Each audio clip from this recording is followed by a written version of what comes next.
Blog Talk Radio.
And he made a plan with his powers.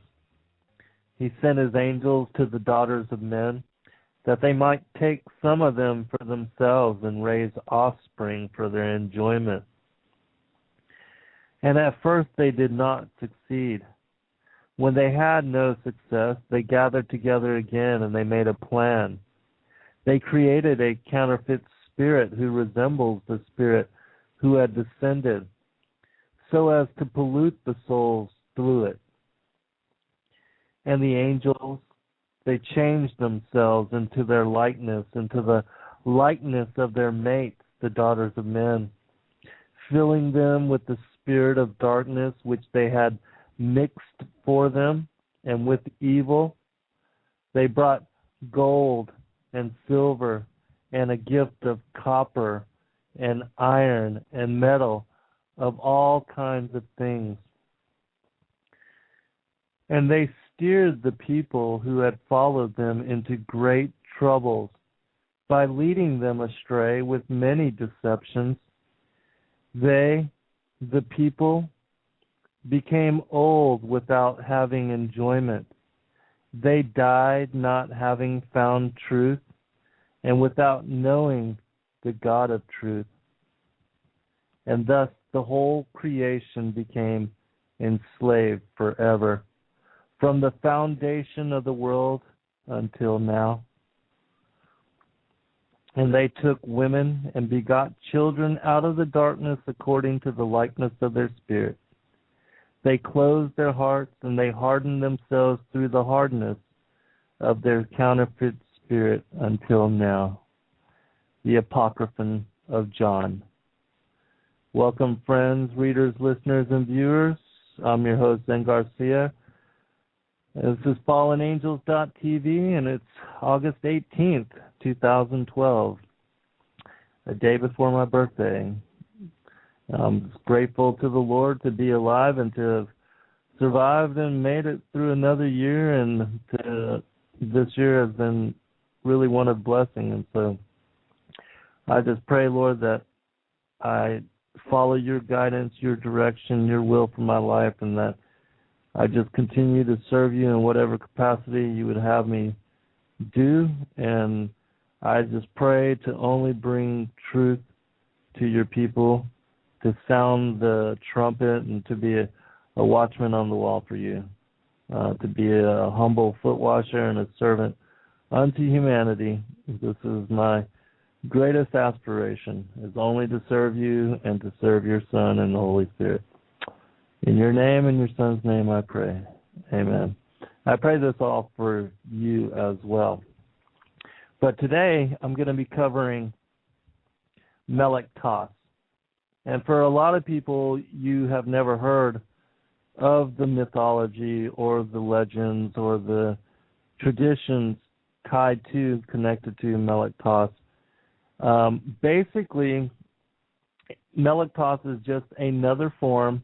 This is, Kurdish and Persian mythology and the traditions of that particular area and region, which is interesting because it is also the area that encompasses Mount Hermon and the supposed location of the descent of the fallen angels, and they're packed together as the 200 described in the book of Enoch, as making this mutual pact to commit the greatest of sins, which they knew once they married the daughters of man, that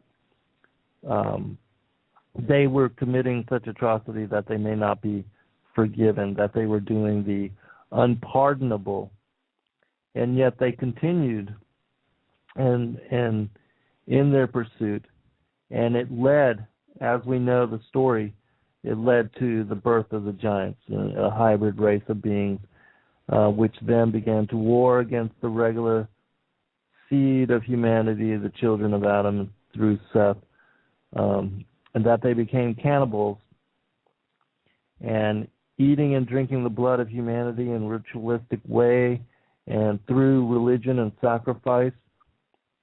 They incorporated these traditions and taught the people that were followers of the fallen angels, that were part of the hybrid bloodlines on this planet. They worshiped their fathers, and they worshiped the pagan nations.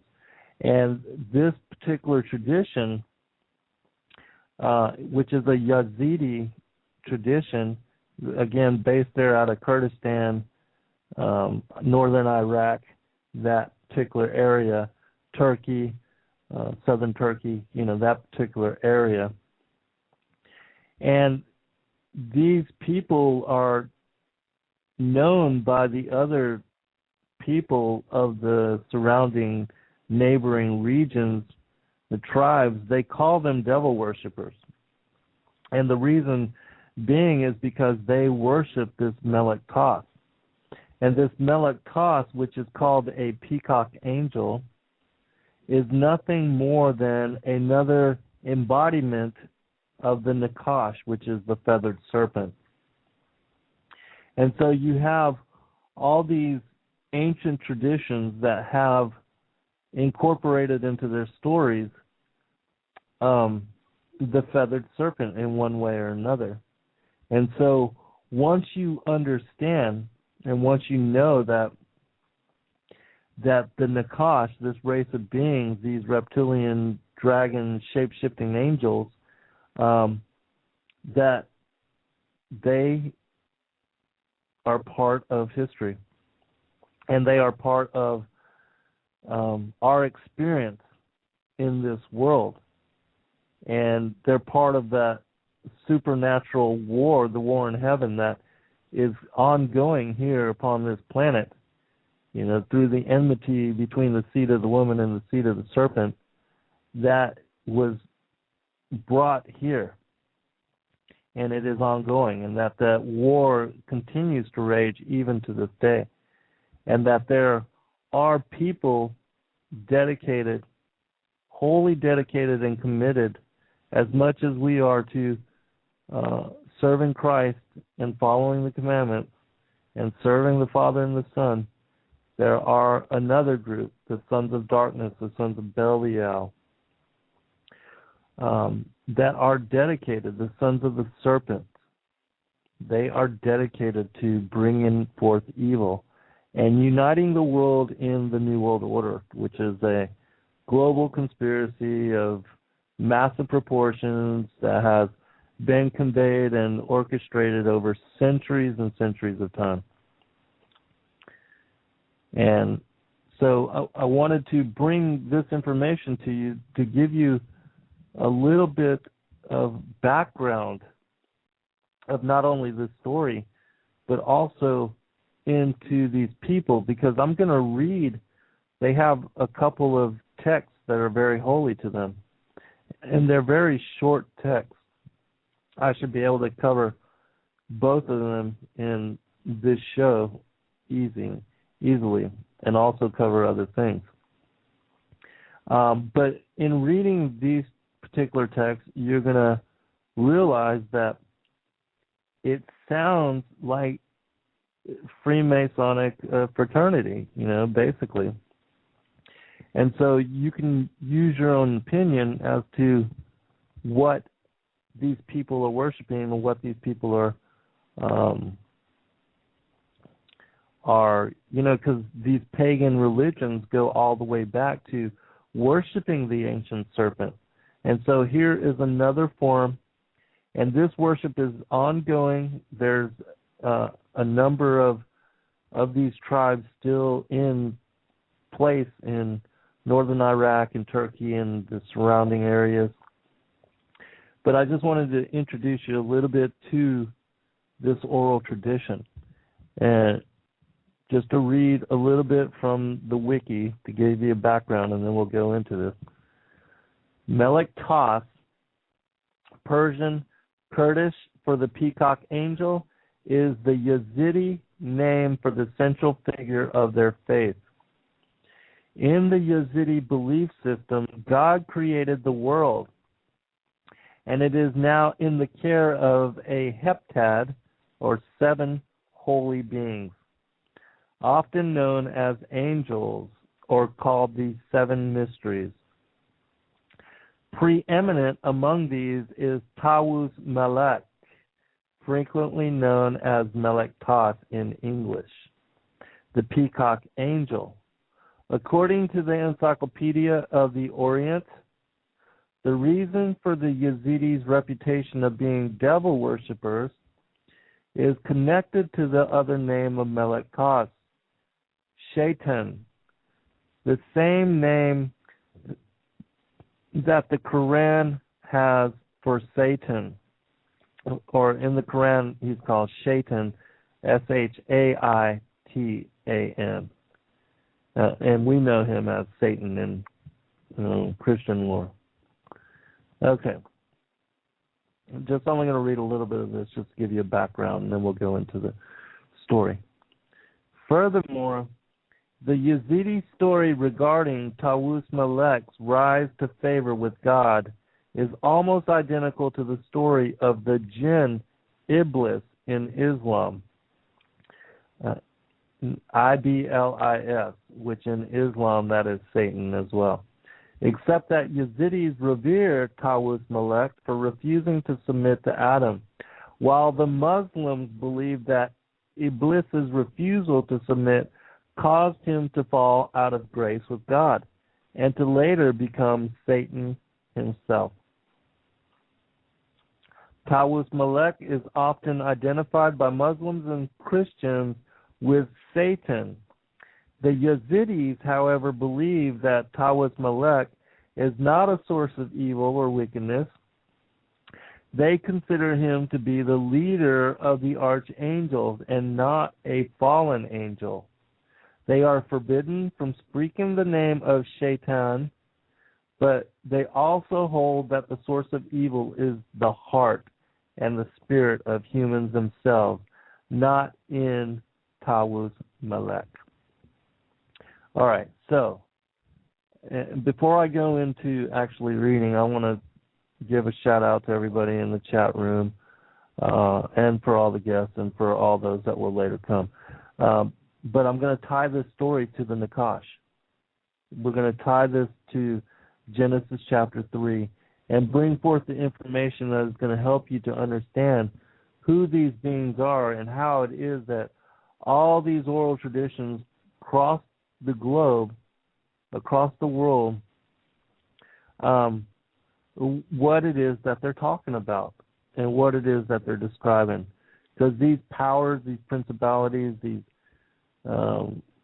rulers of darkness, not of this world, the archons as described in the Nag Hammadi codices, these things are very, very, very much real, even though we consider this as the stuff of mythology or the stuff of Hollywood, you know.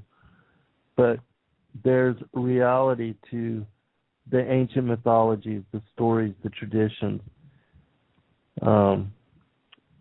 And even like in archaeology and with artifacts that are being located and found, we have, you know, cities being found that have confirmed the stories of, you know, ancient Greece and Sumer and even of, you know, the wars against the giants with the Holy Bible, and all these different things have been confirmed later. And even though people only thought them to be stories, there have been confirming artifacts and massive complexes and civilizations and things found which also verify. Just to give you another confirmation, just recently the city of Dwarpa, which is based on some Hindu mythology that talks about Krishna. Krishna having been in control of this city some 30,000 years ago, I believe is what it says according to the text, and how there was a war and how this city was attacked and destroyed from the air by one of these old Vimana ships. And if you don't know, you know, the Indian and Hindu lore is full of those kind of stories that depict battles and ancient technologies and things that we're now rediscovering as a people. We're just now really reached the point that we could access some of those old technologies that the fallen angels already had in place even prior to the flood, even before the creation of humanity upon this planet. That's how far back this goes. That's how ancient this story is. All right. Oh, I've got something I want to read. This would be really interesting for you. And this is something that's very, very difficult to find. I'm going to read a passage from a 1614 book called The True and Wonderful, Strange and Monstrous Serpent or Dragon. And this is 1614, and it's going to go back to a description of this Nakash type being from a book that is so very difficult to find now. And it says this: the serpent, or dragon as some call it, is reputed to be 9 feet, or rather more, in length, and shaped almost in the form of an axle tree of a cart.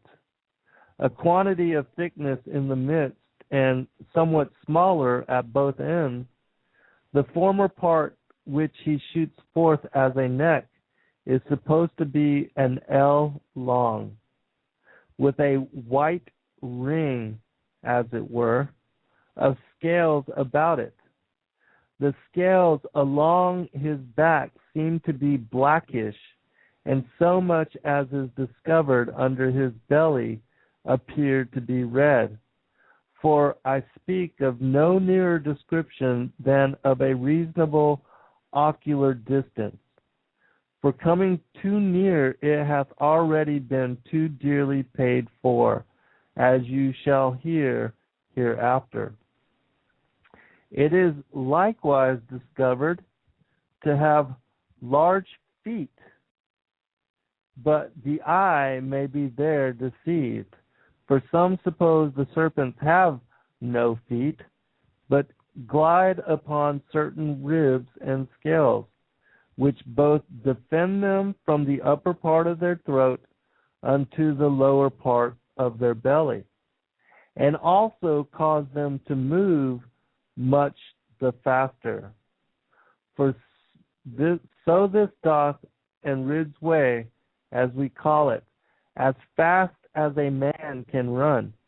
He is of countenance very proud, and at the sight or hearing of men or cattle will raise his neck upright, and seem to listen and look about with arrogancy.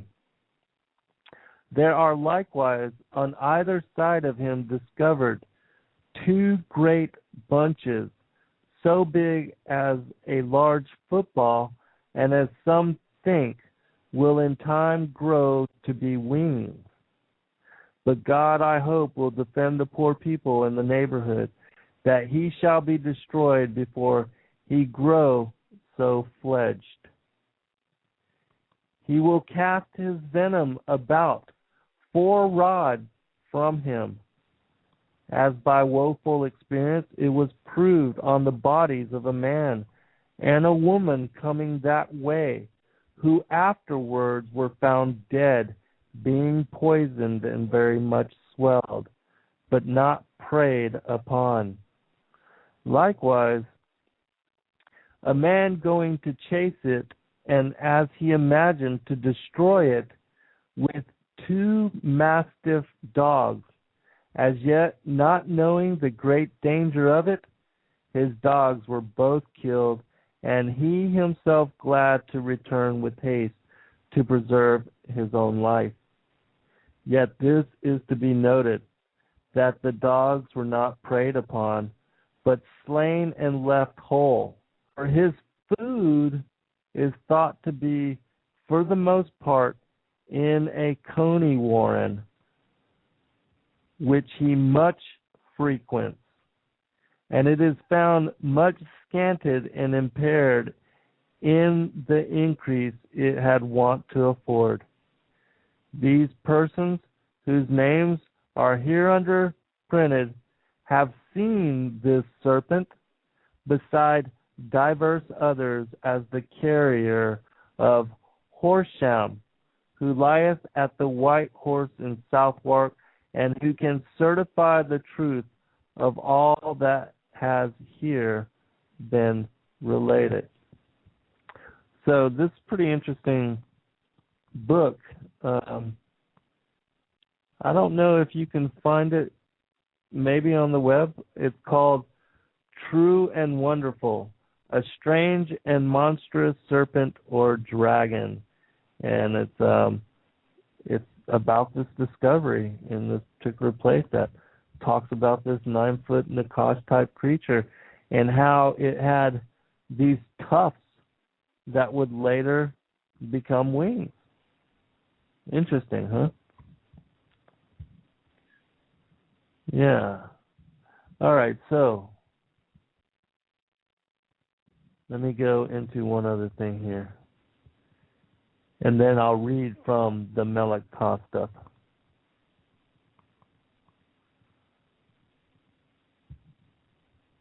Okay, I think I found it here.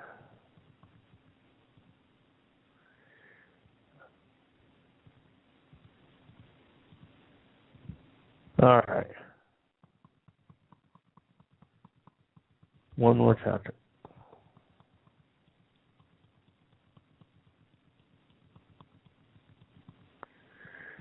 Okay, here it is.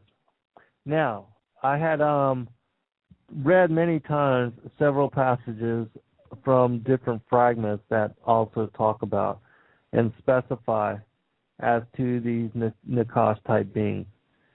And I've given reference also from the Word, which talks about this. Now, I want to read something from my next upcoming book, and it's basically on the flying fiery serpents. And this is the chapter that I wrote specific to how it was that I came to this knowledge in this particular study. So I want to read real quick, though, a passage from the Testament of Amram for those that have not heard about what I'm talking about. The Testament of Amram, Manuscript B, Fragment 1, it says this, and know that this is a fragmented text, so it may sound disjointed, but I'll try to be as clear as I can. Fragment 1. I saw watchers in my vision. The dream vision, 2 men were fighting over me, saying and holding a great contest over me. I asked them, who are you that you are thus empowered over me? They answered me, we have been empowered and rule over all mankind. They said to me, which of us do you choose to rule you? I raised my eyes and looked. One of them was terrifying in his appearance. Like a serpent, his cloak many-colored, yet very dark. And I looked again, and in his appearance, his visage, like a viper, and wearing. Fragment 2. Empowered over you, I replied to him, this watcher, who is he? He answered me. This watcher, his 3 names are Belial, and Prince of Darkness, and King of Evil. I said, my Lord, what dominion? His every way is darkened, his every work darkened. In darkness you saw, and he is empowered over darkness, while I am empowered over all light. And so here's a reference again to Satan as being this feathered serpent type being, a viper, a visage of a viper, it says.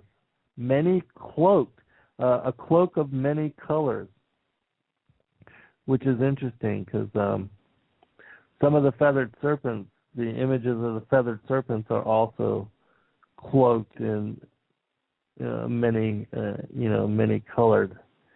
All right, so going to read just a little bit of this to give you some information on this feathered serpent. Then we're going to read from one of the holy books of the Yazidi, and we're going to tie all this together so you can see how it is that this Peacock Angel, this Melek Taus, that the Yazidis revere, is just another embodiment of the feathered serpent that many of the pagan nations from all across the globe, everywhere, worldwide, the reverence of the serpent is ancient. And they will try to tell you, now, many people are out there that have studied this. They will try, Philip Gardner is one of those. They will try to tell you that the worship of the serpent is older than Christianity and far surpasses worship of the Son as Savior Messiah. And I will tell you that even before the creation of humanity, even before the creation of Adam and Eve, that the fallen angels, the Elohim in their capacity, that they knew about, and they understood, because the only real religion is knowledge of the Father and the Son. And so they too have known about the Son and his coming into the flesh as Savior Messiah. And so I will tell you that the reverence of the serpent was something that came after, and that it was during the time of Atlantis and a little prior that the fallen angels decided to usurp the authority and the religion and the monarchy of the Most High and His Son, and to institute pagan religions and belief systems across the globe so that they could maintain power and prestige. And for that they were judged, because that's when they led us greatly astray, as I read in that initial quote that I first read to you. But this will give you an understanding of how it is I came to this knowledge. Recently, let me check the chat room real quick. All right. For Fun says, wow. Yeah, this is really incredible information.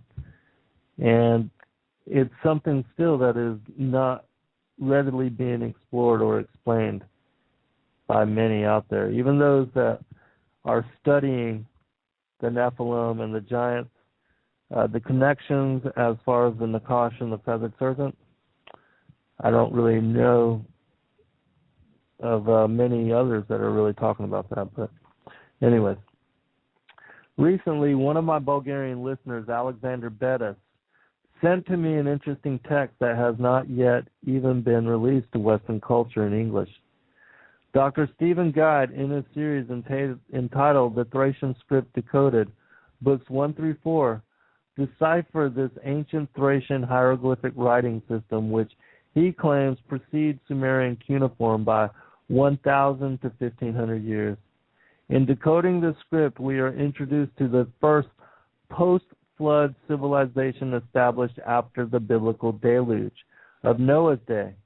He also reveals a text written by a Thracian king named Sitari, dated 424 to 431 BC, called the Book of Atam and Eua, E-U-A. My new friend Alexander has taken it upon himself to translate this book into English, and having known about my keen interest in ancient texts, asked me to look it over to see what I thought about it. As I read through, to my surprise, I found in this very ancient text that the serpent in paradise, the Nakash of Genesis 3, that everybody equates to being a simple snake, is referred to as being a flying snake, a winged serpent, and the guardian of the tree of the knowledge of good and evil. This reference led me to take a closer examination of the word Nakash and its uses in context to other serpentine references found throughout the word. I discovered that the word Nakash has special relationship to the flying fiery serpents mentioned in Isaiah, the dragons of Arabia as mentioned in 2 Ezra chapter 15, and the cockatrice also mentioned in Isaiah. The cockatrice, according to Wikipedia, is a legendary creature that is essentially a two-legged dragon with a rooster's head. It is also related to the phoenix of Egyptian mythology and the basilisk, which is depicted as the king of the serpents, an upright serpent being with power to kill by fright and able to breathe fire. Here's an interesting quote for you. This also comes from my book. There is a same power also in the serpent called the basilisk. It is produced in the province of Cyrene, being not more than 12 fingers in length. It has a white spot on the head, strongly resembling a sort of a diadem. When it hisses, all of the other serpents fly from it, and it does not advance its body like the others by a succession of folds, but moves along upright and erect upon the middle. It destroys all shrubs, not only by its contact, but those even that it has breathed upon. It burns up all the grass too, and breaks the stones. So tremendous is its noxious influence. That's a quote from Pliny the Elder. Natural history. Pretty interesting, huh? All right. Continuing, and then we'll get into this other text. The reference in the book of Atam and Elah to the Nakash as being a winged serpent or phoenix-like creature also led me to look deeper into the word seraph or seraph, which in Sanskrit means reptile, with plural seraphim meaning an order of angelic beings.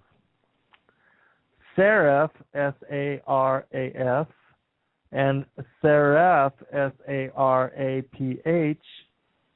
and seraph, S-E-R-A-P-H, are all singular forms of the word seraphim, which also means burning ones or shining ones, and is synonymous with the word nakash or serpent.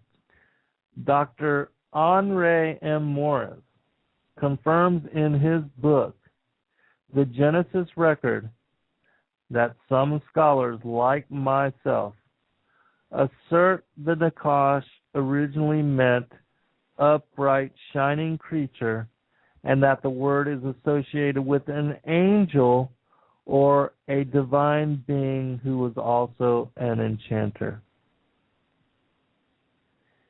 It is important to understand that when we speak about the Nakash, the seraph, or the seraphim, that we address the distinctions between a snake and the supposed serpentine being. The serpent mentioned in Genesis 3 was a very special type of reptile, in that this creature stood upright, was endowed with reason, and had the ability to communicate with Eve in language and dialogue.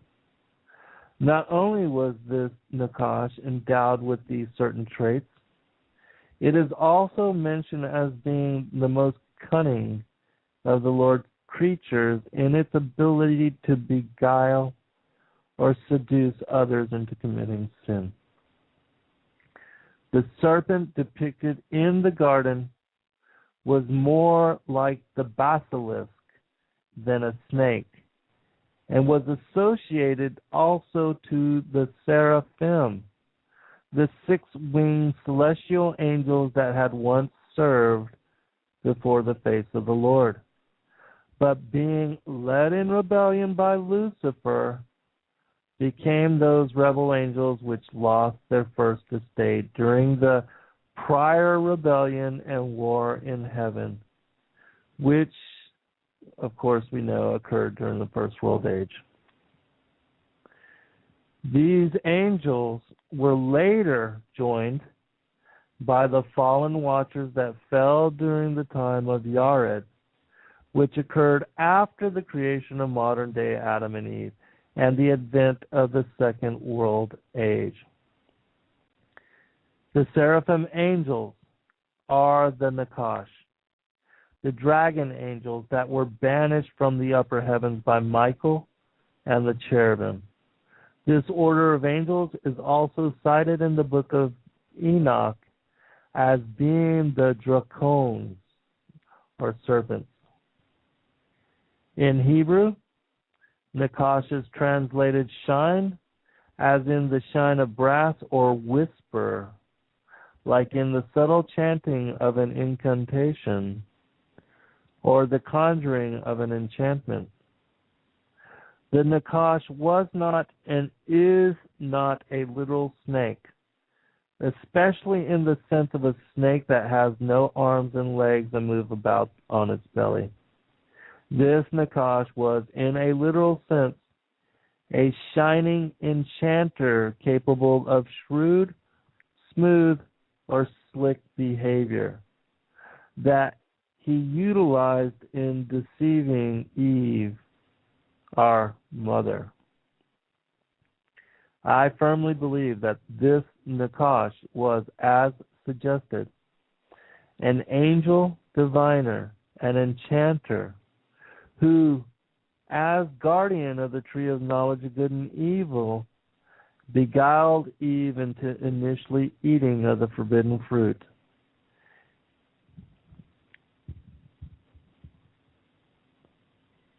Okay, continuing. Just want to make sure. It was only after the seduction of Eve and her sharing sin with Adam that this serpent was then placed on its belly, meaning that it had prior been able to walk upright before the curse, which stripped it of its limbs. In his curse upon the serpent, the Lord also condemned this Nakash to then feed off of the dust of the earth. I believe this dust to be symbolic of Adam's physical body, as his body was made from the ashes to ashes, the dust to dust. And so, it's my belief that the Lord was alluding to in this particular passage was the fact that these dragon lords not only feed on the flesh and blood of humanity, but also demand from those that worship them the sacrifice of innocent human victims that they then also feed upon in frenzied ritual anytime the blood of innocence is shed upon the earth. Quote, real quick quote from Emerald Tablets. A. When the blood was offered, forth came they to dwell among men. In the form of man moved they amongst us, but only to sight were they as our men. Serpent-headed when the glamour was lifted, but appearing to man as men among men, crept they into the councils, taking forms that were like unto men, slaying by their arts the chiefs of the kingdom, and taking their form, they ruled over man. That's Emerald Tablet, chapter 8, tablet 8. All right. I'm going to not read the whole chapter because it's long, but I do want to touch upon this last part here. All right. In studying the roots of serpent worship around the world, one will find the same story being related worldwide. Those cultures that worship the fallen angels as a pantheon of gods were often the ones that received high knowledge and instruction on elevating their civilization from beings that reported as holding serpentine form. Much like Quetzalcoatl, Kukulkan, the feathered serpent is just one of the embodiments of the ancient Nakash. The roots of serpent worship precede the flood and even the creation of modern humanity upon this planet. Post-flood, it was the descendants of Ham, specifically the Canaanites, that were responsible for the reinstitution of serpent worship, idolatry, and reverence of these fallen beings, guised as the benefactors and providers of humanity post-flood. I'm not going to, there's a quote there from chapter 8, Jubilees chapter 8, but I'm going to skip it. One can read about and trace the roots of serpent worship and idolatry to the earliest post-flood civilizations in a book called Worship of the Serpent Traced Through the World and Its Traditions, written by John Bathurst Dean, published in 1860. The Nakash are the fallen angels known to us as the seraphim. They are the dragons of old which kept not their first estate and who also established idolatry as a way to usurp the worship of the only one true God, the Most High and Creator of us all. This deception would serve to not only lead the world astray, but would feed Satan and the fallen ones with the veneration they so lavishly desire in their pursuit to be as gods themselves. Idolatry, as spoken of in the Wisdom of Solomon, is the root of all confusion and sin.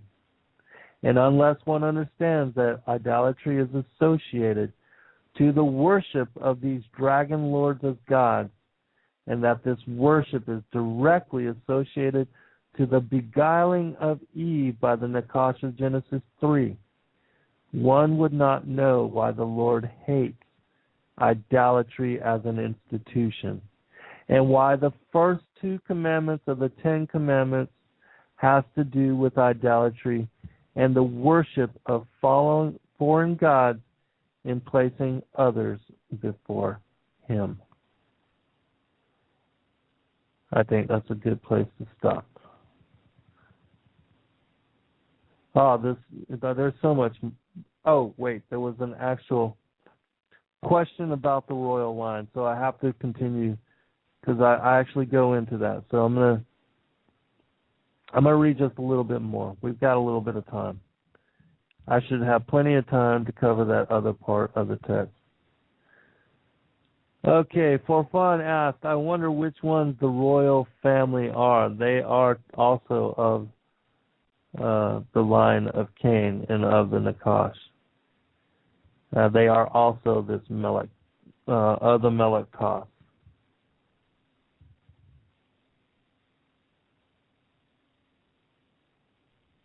Mama B says, that made me think of how in the movies they always show demons moving low to the ground on all fours like a lizard or slithering like a snake. Yeah, you know, they show this information. If you want a little bit better insight, look into that movie Conan the Barbarian, the old one that talks about, that shows the guy that is the head of that order, the priest that is of that. He himself is a shape-shifting reptile. Study the apocryphal work Bel and the Dragons. That is a story of David in his exile in Babylon, and how the people revered a giant snake there, and how this serpent was not just an idol, but they actually revered a giant living serpent, and how Daniel, eradicated that worship by proving that, that those serpents are no gods. So those are interesting stories that are also tied to and connected to this information as well.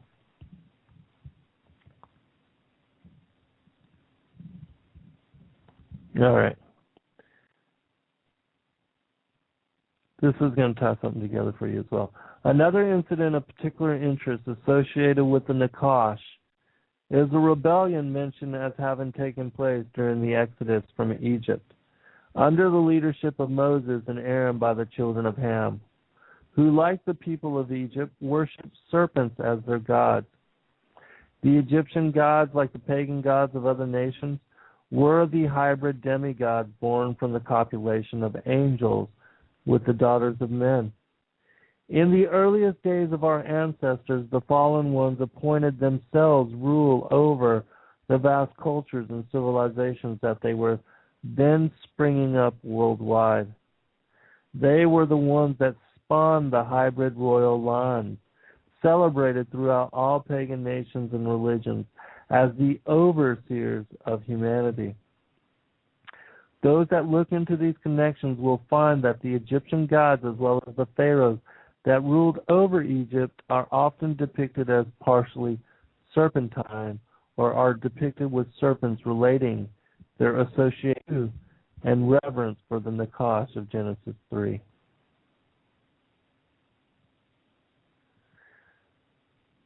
Okay, I'm going to skip just a little bit more because I want to get to this one part. But here's the quote from Wisdom of Solomon that gives reference to these particular beings. It says this: "In return for their foolish and wicked thoughts, which led them astray to worship irrational serpents and worthless animals, thou didst send upon them a multitude of irrational creatures to punish them, that they might learn that one is punished by the very things by which he sins. For thy all-powerful hand, which created the world out of formless matter, did not lack the means to send upon them a multitude of bears, or bold lions, or newly created unknown beasts, full of rage, or such as breathe out fiery breath, or belch forth a thick pall of smoke, or flash terrible sparks from their eyes. Not only could their damage exterminate men, but the mere sight of them could kill by fright." And the Lord is talking about a time when during the Exodus, the children of Ham rebelled against Moses and Aaron. And he sent these Nakash against the children of Ham to punish them. And that was a description of the punishment. Now, what I want to get to real quick, and I'm skipping through the rest of the chapter. I'm not going to cover any more of it. But I do want to read a passage from Credo, Mutwa. And this is interesting because this is, for those that don't know, Credo Mutwa is a South African shaman, a medicine man, or what is called a Sangoma. And he has been taught over the course of his life much of the oral traditions and have met many of the indigenous leaders, the leaders of the various tribes of Africa, the different peoples spread across the region. And he has been privy to hear stories, ancient tradition, knowledge, which, we would never be privileged to. And he shared this in his series of books, and he's done videos with a guy named Rick Martin and also with David Icke. And in these videos, he talks about the oral traditions and his teaching and the things that he was taught over time by the elders of these various tribes. And so I'm going to read a little bit about what Credo talks about in his books. And this information comes from many of his different dialogues. And so it's not just one particular one. This is a compilation of information that he's released from a wide variety of sources. In his tribal tongue, the Nakash are called the Chitauri or the Chitauli, which means the dictators, the ones who tell us the law. Referred to as Jabala, his tradition, Satan is, according to his people, the king of the Chitauli, who, like the basilisk or Medusa of Greek mythology, possesses the power to kill humans by sight. Indoctrinated into legends, mythologies, and ancient traditions that we are not privy to hear about, Credo retains, which, if delved into, will confirm the biblical account of these ancient dragon beings as having been here long before modern humanity's presence upon this planet. Here's the beginning of the quote. But when the Chitauri arrived in Africa, they told our people that they were gods and that they were going to give us human beings great gifts. On one condition: we had to worship them and accept them as our creators. Some told our people that they were our elder brothers and that this earth had produced them generations ago. And they said that they had come back to the green womb of their mother and that they were going to make us into gods. Jabalon, sir, is a very strange god. He is supposed to be the leader of the Chitauli. He is a god, to my surprise, which I find certain groups of white people especially worshiping. We have known about Jabalon for many, many centuries, we black people, but I am surprised that there are white people who worship this god. And these people amongst them are people whom many have blamed for all the things that have happened on this earth, namely the Freemason people. We believe that Jabalon is the leader of the Chitauli. He is the old one, and the one of his names in the African language, sir, is Umbaba Samhongo, the Lord King, the great father of the terrible eyes, because we believe that Jabalon has got one eye which, if he opens it, you die if he looks at you. Before human beings were created on this planet, there had existed a very wise race of people known as the Immanucala.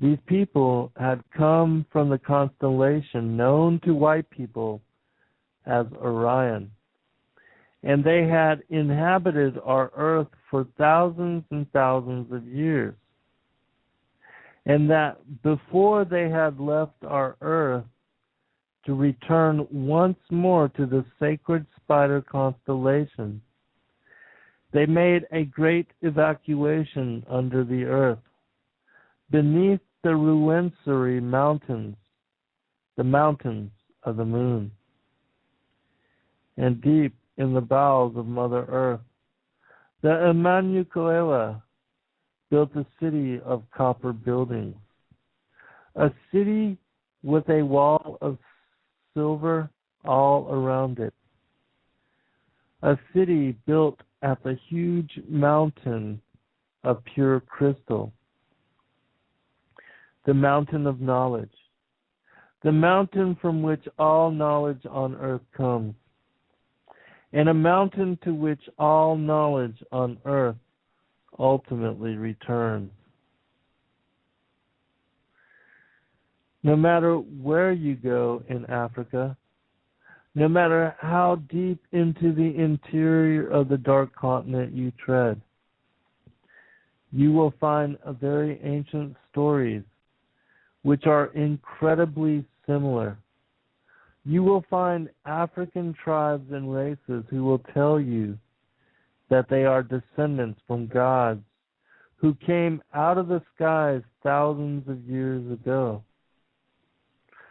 Some, however, say that these gods came to them from the sea in magical boats made out of reeds or wood or copper or even gold. In some cases, these gods and goddesses are described as beautiful human beings whose skin were either bright blue or green or even silver. But most of the time, you will find it being said these great gods especially the ones that came out of the sky, were not human, but were scaly creatures, which lived most of the time in mud or in water, creatures of an extremely frightening and hideously ugly appearance. Some say that these creatures were like crocodiles, with crocodile-like teeth and jaws, but with very large, round heads. Some say that these creatures are very tall beings with snake-like heads, set on long, thin necks, with very long arms and very long legs. There are those that tell us that these gods who came from the skies traveled the land in magical boats made of bright metal, silver, copper, or gold. Boats which had the ability to sail over water or to even fly through the sky like birds. Throughout Africa, we are told that these mysterious beings taught human beings many things. They taught human beings how to have laws, knowledge of herbal medicine, knowledge of art, and knowledge of the mysteries of creation and the cosmos as a whole. We are told that some of these gods had the ability to change their shapes at will. They had the ability to assume the shape and the appearance of any creature that is on the earth, whenever they had good reason to do so. A sky god could even turn itself into a rhinoceros, an elephant, or even a stork. A sky god could even turn itself into a rock or even a tree. In Africa, these mysterious gods are known by various names. In West Africa, in the land of Bumbara people, these amphibian or reptilian sky gods are known as the Zishwizi. The word Zishwizi means either the swimmers or the diverse or divers or the gliders. It was said that these sky gods could dive from above the clouds down to the top of a mountain whenever they felt like it. They could also take deep dives into the bottom of the ocean and from there fetch magical objects and bring them to the shore, placing them at the feet of the astonished black people. In the land of the Dogon people, we find the famous Nomo, a race of reptilian or amphibian beings who were said to have come from Sirius Star to give knowledge and religion to the black people of Dogon. One is told that when the Nomo arrived from the sky in their fantastic sky ships, there were several of them, 13 or 14 of them, and they created a lake around their sky ship. And every morning they used to swim from their sky ship to the shores of the lake, and there preach to the people who assembled in large numbers around the lake. It is said that before the Nomo departed, returning with great noise back to their home star, they first chose one of their number, killed it, and cut its body up into little pieces, and then gave these pieces to the assembled people to eat in their first sacrificial ritual of its kind on earth. Excuse me for a second.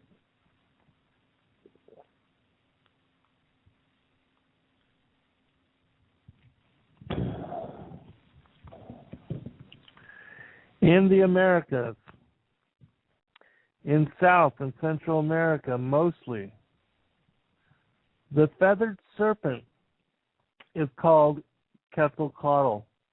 And amongst my people, the Zulus, we find belief in a serpent called Yondalandalo. Yondalandalo is said to be a huge mamba or a huge python whose neck is covered in grayish-blue feathers, like the feathers of a blue crane. And at the top of the serpent's head grow 3 feathers, one green, one red, and one white, which look like huge ostrich tail feathers. The Yondalandala, like the South American Quetzalcoatl, is associated with God the Sun. So here you have, in this reference by Credo, several references. The description of these terrible, frightening, horrific-looking reptilian, crocodilian, amphibian-like beings that also, as the word said, had capacity to shapeshift, could even assume the form, shape of a rock or a tree. And did you notice at the very end of the passage that Credo also alludes to these beings as being much like the feathered serpent? And that he said that this particular Yondandala is also a serpent with grayish blue feathers, like the feathers of a blue crane, another feathered serpent. And so you have throughout history and everywhere. Now, in my book, I tie so many varied individual references from so many places together to bring to you the fullness of the story. And for those that are, still interested and want to know, that my book should be available by November and should be ready for publication. I apologize I want to just say to the chat room, it seems like many people are getting kicked out and booted. I have had that problem myself, but praise God, I haven't had that problem anymore, at least not today. Praise the Lord. I also give a shout out to G4. Welcome, brother, sister. All right. Continuing on with this information on the Melek Taus, because now we're going to go into one of their holy books. One of the holy books of the Yazidis. And you'll see how it is that they too have been tricked into worshiping this Peacock Angel as their highest deity. And basically, like the Masons that worship Lucifer, the light bearer, like the other cultures that worship the pagan gods, specifically the feathered serpent gods, they still have reverence for the Nakash. They still worship them. All right. And this is supposedly a book. It's called the Kitaba Kliwi, Kiteba, which the Kitab in I believe it's Arabic means book. So Kitab Kliwi, Cilwe, whatever that word means. Going to read from chapter 1. And like I said, this is a very short text. We should be able to cover most of it. And you'll see how it was that Satan also tricked and led these people into worshiping him. And they still revere him to this day, the Yazidis. Chapter 1. I was, am now, and shall have no end. I exercise dominion over all creatures and over the affairs of all who are under the protection of my image. I am ever present to help all who trust in me and call upon me in time of need.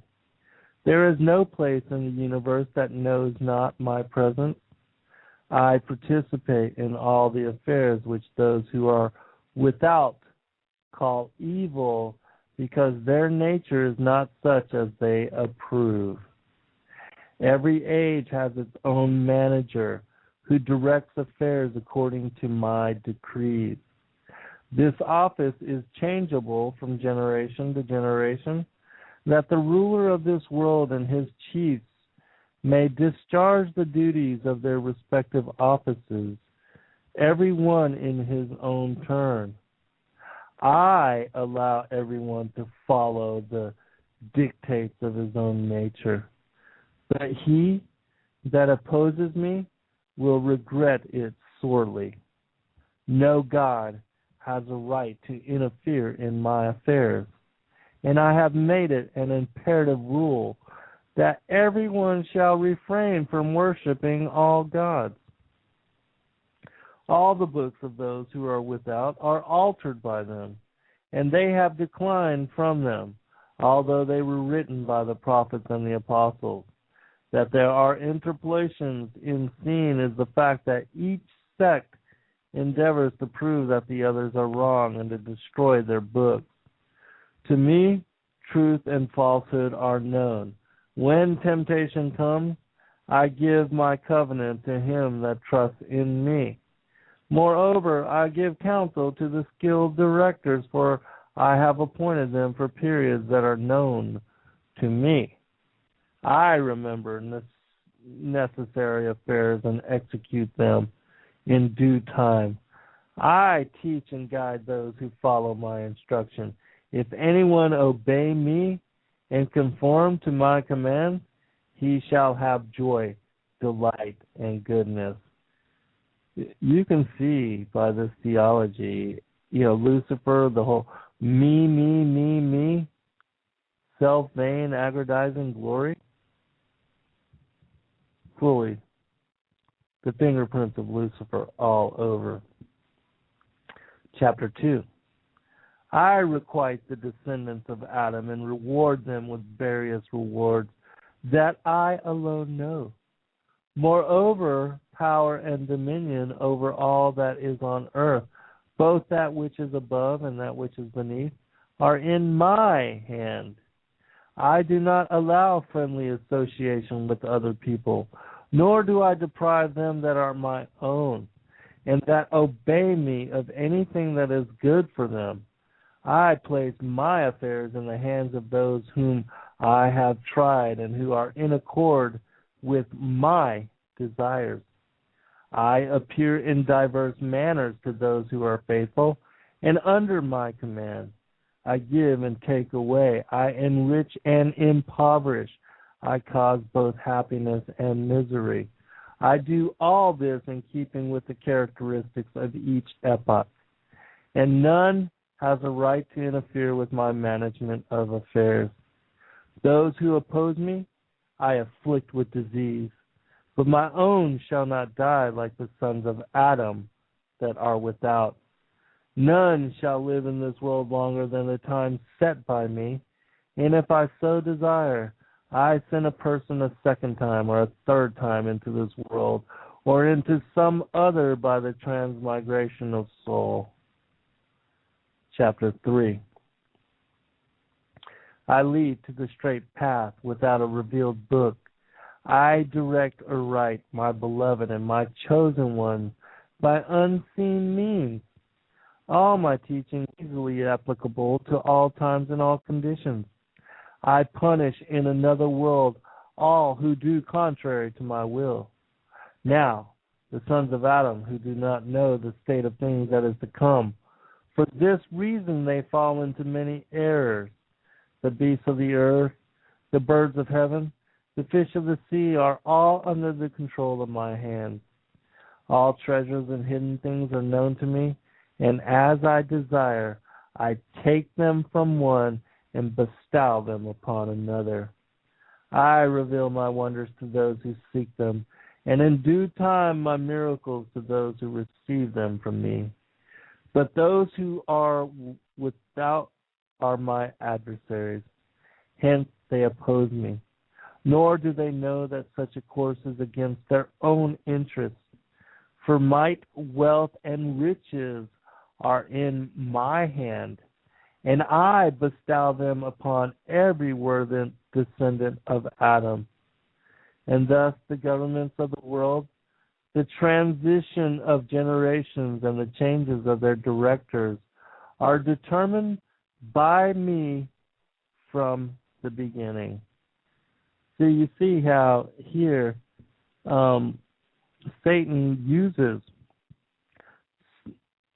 power, money, wealth, sex, drugs, whatever it is that he needs to appoint the leaders of his administration and to rule as he deems fit. And we know, according to his temptation even of Christ, to get him to bow before him, that he offered the Lord all the kingdoms of this world, which they are his to give. Chapter 4. I will not give my rights to other gods. I have allowed the creation of 4 substances 4 times and 4 corners, because they are necessary things for creatures. The books of the Jews, Christians, and Muslims, as of those who are without, except in a sense so far as they agree with and conform to my statutes. Whatsoever is contrary to these they have altered. Do not accept it. 3 things are against me, and I hate 3 things. But those who keep my secrets shall receive the fulfillment of my promises. Those who suffer for my sake I will surely reward in one of these worlds. It is my desire that all of my followers shall unite in a bond of unity, lest those who are without prevail against. Now then, all ye who have followed my commandments and my teachings, reject all the teachings and sayings of such as are without.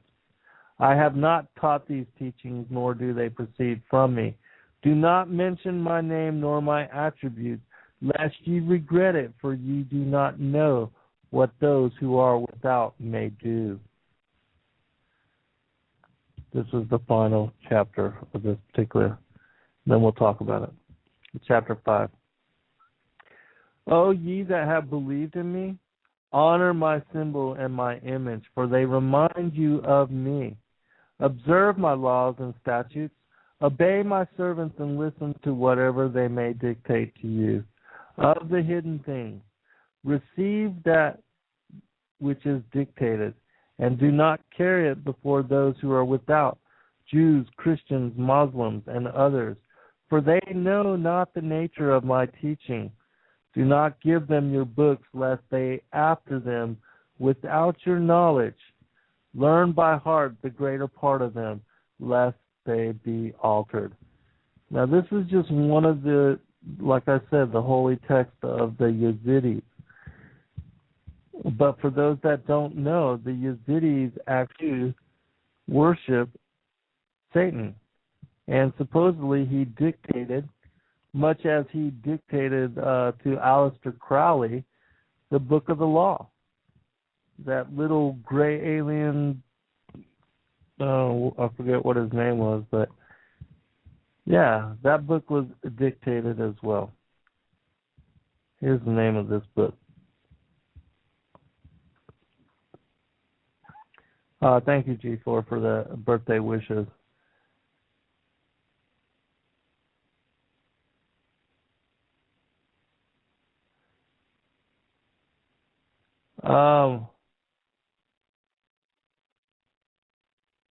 G4 says, we don't need to fear because the Father is in control. And Mama Bay says, yes, his plan will unfold. He only allows for this correction.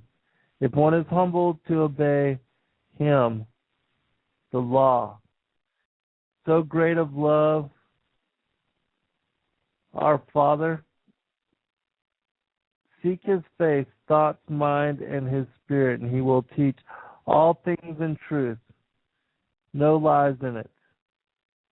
I agree. Mama B also says, even the Bible have the translations. Why? I can't read that last part. Just want to say this because I know we're going to quickly run out of time. The Melek Taus, this Yazidi, this Peacock Angel, again, I'm bringing forth information, tying together all these ancient accounts of the feathered serpent or the Nakash of Genesis 3, because that's what the Nakash was. He was a feathered serpent, a shining, upright, enlightened one. And he had the ability to shapeshift, and he had the ability to do all these things that are described by all the ancient traditions. And as we saw from the insight of Credo Mutlog, a Sangoma who has tapped into all of the ancient African traditions, he relates to us the same presence of this being, of this ancient race descendant from the stars so long ago. The seraphim that abandoned their first estate, that came to set up their own rule to be as gods themselves. That's what we're dealing with. This is the history, the untold history. That's the hidden story, the forbidden knowledge, the forgotten traditions of our previous Earth history. And so I continue to invite you to study into the roots of the ancient serpent and decide for yourself whether you believe the word and believe all this mythology and these ancient stories and these ancient traditions, and believe that maybe there is a possibility. Maybe there is a possibility that these, what sound like just insane, crazy stories, maybe there's some truth to it. Maybe there's truth behind it. And I would say that in all the mythologies and the traditions, there's been a lot that has been purposely set up to be disinformation, and that is a part of our history too, and that's the part of, having to decipher the illusion and having to wade through all the lies to get to some semblance of truth. That's part of it. But that there's so much that we don't know. So much that we're still learning, that we still have yet to learn. And so I just pray that the Lord continue to watch over each one of us, to bless us all in discernment, to lead us and to protect us, Lord, and to help us prepare. Help us prepare for these times that are coming. And help us to do all we can, Lord, to wake up our loved ones, our sons and daughters, mothers and fathers, grandfathers, grandparents, cousins, uncles, aunts, all of our loved ones, those that we care and worry about, our extended families, that you allow us to use what time we have left, Lord, to awaken them to the realities of the truth that we're dealing with, the realities of the situation that we find ourselves in. And with that, in Yahushua Yahweh's name, I pray. God bless all. Take care.